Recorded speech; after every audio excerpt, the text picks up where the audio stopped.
तर मग त्याचं कसं आहे ना, आपला मित्र आहे नाशिकला MPSC UPSCची तयारी करू राहिले, त्याच्यामुळे मग तो काही दिवसांनीच घरी येतो ना, त्याच्यामुळे आपण त्याला भेटायला चाललो होतो आज.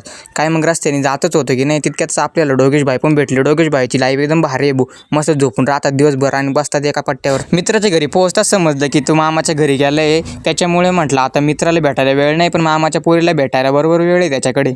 मित्राने आता नवीन ट्रॅक्टर पण घेतले, त्याच्यामुळे म्हटलं थोडा वेळ बसतो आता इथे आणि इथेच त्याची वाट बघतो. आला तर ठीक, नाही तर मग लगेच निघून जातो. थोड्याच वेळाने मित्र पण मामाच्या गावावरून आला होता. मित्राच्या घरचे त्याला सारखं फोर्स करतात की गे लग्न करून, आता तुझं वय पण निघून चाललं, MPSC UPSC मध्ये तुझं काही करिअर होऊ नाही राहिलं. मग मी त्याला धीर दिला की नाही भावा, तुझ्या मनाचंच कर, तुला जे करायचे ते सक्सेस करूनच दाखव तुझ्या घरच्यांना आणि तुला त्यांना दाखवून दे की तू काय करू शकत होत. तिथनं आपण घरी जाण्यासाठी निघालो भाऊ. घरी न जाता डायरेक्ट दुकानामध्ये शिरलो. तिथं जाऊन 2-3 कस्टमर काढले आणि त्यांना जे लागत होते साहित्य दिलं. दुकानामध्ये बसून बसून पण खूप गर्व होत होतं, त्याच्यामुळे म्हटलं थोडंसं बाहेर जाऊन बसावं. आपल्या शेजारच्या गावामध्ये रस्त्याचं काम चालू आहे, त्याच्यामुळे JCB, ट्रक आणि त्यासोबत रोलरच्या गाड्या आपल्याला दिसत होत्या. सारखे येणं जाणं त्यांचं चालूच होतं.